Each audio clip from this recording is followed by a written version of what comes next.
Mubuge wa Kipkelion ya irathiro Joseph ni athiete na mbere na gukorwo akiuga ati thirikari igukorwo iri muharine wa mbere ari gutigirira ati a minister aria megukorwo magicokio wira kana makiheo wira ni andu megukorwo magitungatira muingi na njira iria yagiriire. Oho ni wathiete na mbere na gukorwo akiuga ati ohoro wigi mateta ma mbeu njithi ona mo ni magukorwo makiheo urito na mbeu njithi matifatie gukorwo mena wagagu.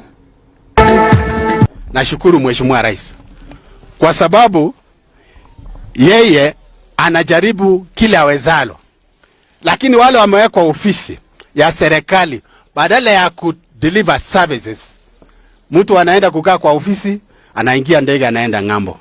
Mtu anaenda kukaa kwa ofisi, anaenda kwa shamba yake. Ningependa kusema wale ambao Mheshimiwa Rais, na tunaomba Mungu akupe hekima kwamba wale unaenda kuwateua kama mawaziri katika taifa letu, wawe ni wale watu ambao wana moyo kwa wananchi, wale watu ambao wanaweza kutumikia nchi hii bila upaguzi, bila mapendeleo. Yale matakwa ambao mnataka, yale yote shida ambayo iko, tuko tayari kuungana pamoja na nyinyi kutafuta suluhisho ili taifa letu likuwe ni taifa ya amani.